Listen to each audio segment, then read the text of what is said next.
안녕하세요. 오랜만에 여러분들하고 또다시 원격 수업을 또 진행하게 되었습니다. 오늘 페이지는 281쪽 민주주의가 발달하다 이쪽으로 교과서를 펴면 되겠습니다. 일단은 이번 수업은 1학년 4반 학생들만 이 수업을 하게 되었네요. 다른 반들은 다행히 온라인 수업하기 전에 진도를 다 나갔고 한데 1학년 4반 학생들은 오늘 선생님과 하는 이 온라인 수업을 잘 듣기 바랍니다. 민주주의가 발달하다. 자, 우리나라 이제 현대사로 들어와서 급격하게 민주화의 발전 과정을 오늘 수업을 통해서 살펴보게 될 겁니다.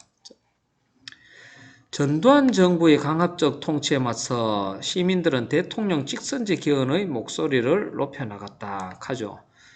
여러분들 전두환 정부가 언제 들어섰냐 하면 80년대 5.18 민주화 운동을 진압한 후 통일주체 국민회의에서 대통령에 당선되었던 전두환은 그해 바로 헌법을 바꿨죠. 7년 단임의 대통령 간선제 하에서 81년 새롭게 대통령에 취임하게 됩니다.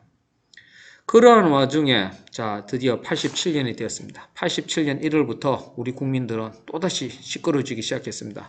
왜냐하면 87년이 연말에 드디어 7년 동안 전두환 대통령의 임기가 끝나는 해이기 때문입니다.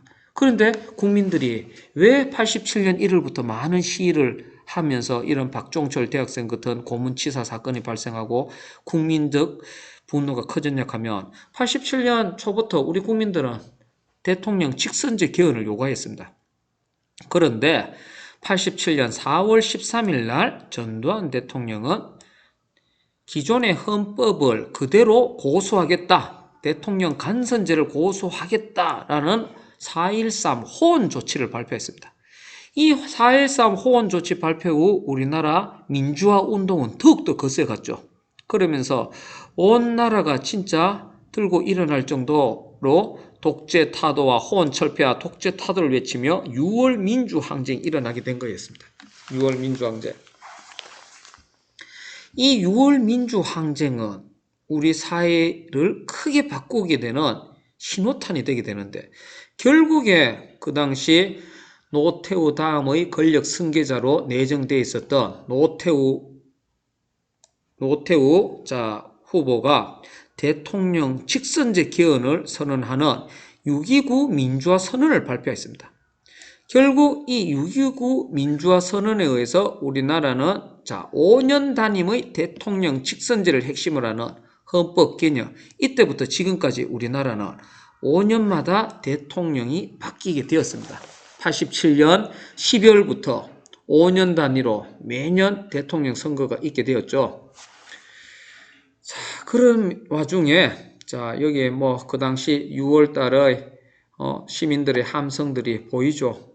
1월 달에 고문치사로 사망했던 박종철 대학생의 영정사진과 함께 명동성당에서의 민주화 시위, 이한열의 연결식, 그 중에 6.29 민주화 선언의 주요 요점을 보면 이겁니다. 대통령 직선제 개헌. 새 헌법에 따라 대통령은 이제 우리나라는 간선제가 아닌 직선제로 뽑게 되었습니다. 5년 단임의. 결국에 민주화가 어떻게 됐냐 하면 우리나라 대한민국 헌법 개정됐던 내용들이 여기 잘 정리가 되어 있네요. 54년 대통령의 연임 제한 철폐가 바로 이게 무슨 개헌이죠? 바로 그 유명한 4.4.5.입 개헌이죠. 4.4.5.입 개헌. 그 다음에 장면 정부 때 내각 책임제, 국회 양언제로 상당히 혼란스러웠죠. 그리고 61년도에 5.16 군사정변이 일어났고 62년도 대통령 직선제 개헌이 이루어졌습니다. 그래서 63년도에 박정희 대통령이 당선되었죠. 그리고 69년도에 대통령 3선, 박정희 대통령이 3선 개헌을 한 다음에 그 다음에 72년도에 임기 6년에 이것이 바로 유신헌법입니다. 유신헌법. 그러다가 80년에 7년 단임의 대통령 간선제 전두환 대통령이 했죠. 그리고 87년 이제 6.29 선언에 의해서 오늘날까지 우리나라는 5년 단임제 대통령제를 실시하고 있습니다. 어찌됐든 87년 12월 대통령 선거에서 의외로 우리 민주화를 열망하던 시민들과의 뜻대로 되지 않았습니다. 왜냐하면 김영삼, 김대중 후보가 양측이 다 출마를 했고 전라도를 대표하는 김대중 의원, 부산 경남을 대표하는 김영삼 의원들에 의해서 표가 갈라지게 되었고 결과 집권 여당의 조직력과 그 당시 6.29 선언으로 의외로 이미지가 많이 좋아졌던 노태우 후보가 당선되었습니다. 노태우 후보가 당선되었으나 그런데 그 이듬해 치러진 국회의원 선거에서는 바로 여소야대 국면이 형성되었습니다.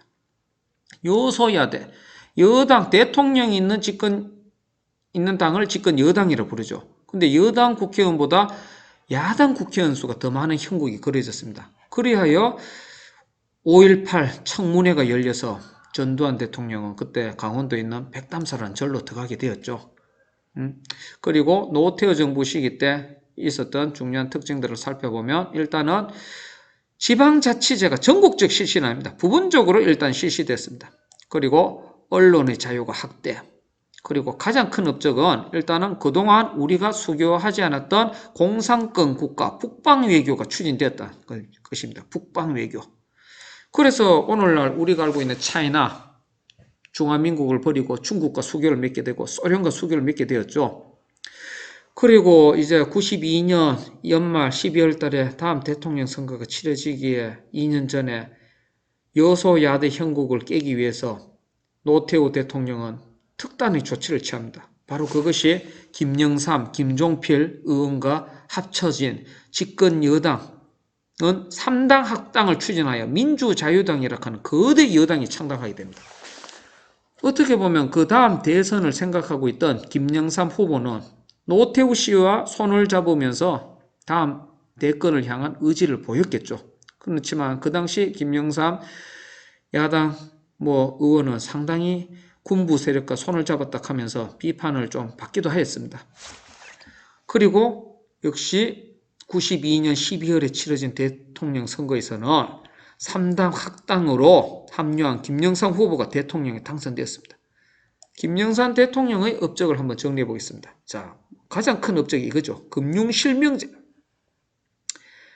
자, 우리 지하세계에 갇혀있던 차명계좌와 이제 자신의 금융소득과 계좌는 무조건 본인 실명으로 등록하게 하는 금융 분야에 있어서 상당히 투명화를 이루었던 정책이었습니다. 김영삼 대통령의 가장 큰 업적이라고 보면 될 것입니다.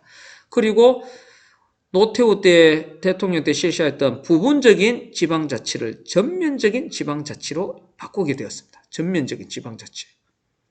그리고 신군부의 핵심이었던 하나회를 해체, 군의 정치적 중립, 그리고 결국에는 정치에는 역시 영원한 동지도 없다 하는 것이 나오죠. 같이 3당 합당으로 손을 잡았던 노태우 전 대통령까지 전직 대통령 두 사람을 법정에 세우는 역사 바로 세우기를 진행하여서 결국 전두환 노태우를 비롯한 12.12 사태 관련자와 5.18 민주운동 진압 관련자를 처벌하여 전직 대통령 두 사람을 구속 수감하는 좀 특단의 대책도 보이기도 하였습니다. 이것이 김영삼 대통령의 가장 큰 업적이죠. 그렇지만 97년 연말 이제 12월 달에 다음 대통령이 뽑히는 그해 김영삼 대통령의 가장 좀 실정으로 남아있죠. 결국 김영삼 대통령 말미때 우리나라가 국제통화기금 IMF 구제금융을 받게 된 점이 김영삼 대통령의 가장 큰 가오라고 좀 지금 평가받고 있습니다. 어찌됐든 1997년 12월 어려운 여건 속에서 결국 대통령 선거는 그동안 절치부심하던 김대중 후보가 대통령에 당선되었습니다. 헌정사상 여야 간 평화적 정권 교체가 이루어지는 순간이었겠죠. 그러면서 일단은 김대중 정권의 가장 큰 주안점은 외환위기 극복이었죠. 결국에 이것도 우리가 세계 최단 기록을 세웠을 겁니다. 최단 단기 IMF 구제금융을 졸업하는 국가가 되었죠. 어찌됐든 그러한 성과를 낼 수 있었던 것은 우리 많은 국민들의 희생이 있었기 때문이라고 볼 수 있습니다.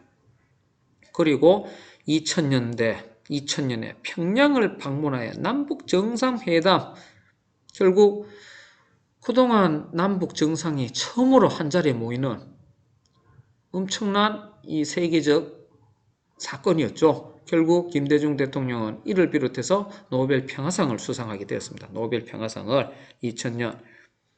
그리고 이제 대통령이 바뀌어야 될 해는 2002년 12월 겨울이었습니다. 그때 결국에 다음 대통령에서도 집권 여당의 김대중 후보의 바톤을 이어서 노무현 대통령이 당선되고 2003년부터 노무현 정부가 출범하죠. 노무현 정부도 김대중 대통령의 남북 화해 협력 정책을 이어받아서 결국 김정일 국방위원장을 만나면서 남북 공동선언문을 이끌어냈습니다. 그리고 오늘날 세종시를 비롯해서 각 지역에 있는 혁신도시들, 각 중앙의 부처에 배치되었던 공공기관을 수도권 소외 주요 공공기관의 지방 이전 및 과거사 정리 사업 등을 추진한 것이 노무현 대통령의 주요 업적으로 알 수 있을 겁니다. 그리고 이제 7년 12월이죠. 그때 대선에서는 이제 야당에 의한 정권 교체가 이루어지죠. 이명박 대통령이 당선되었습니다.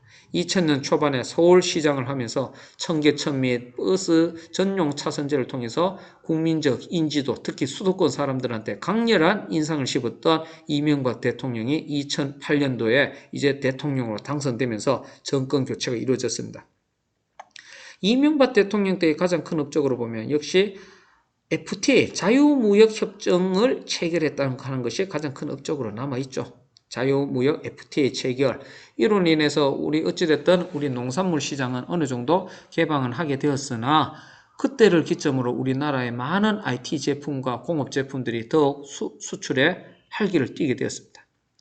그리고 12년 대선에서는 10월에 치러진 대선에서는 역시 집권 여당의 박근혜 후보가 당선되었죠. 대한민국 최초의 여성 대통령이었습니다.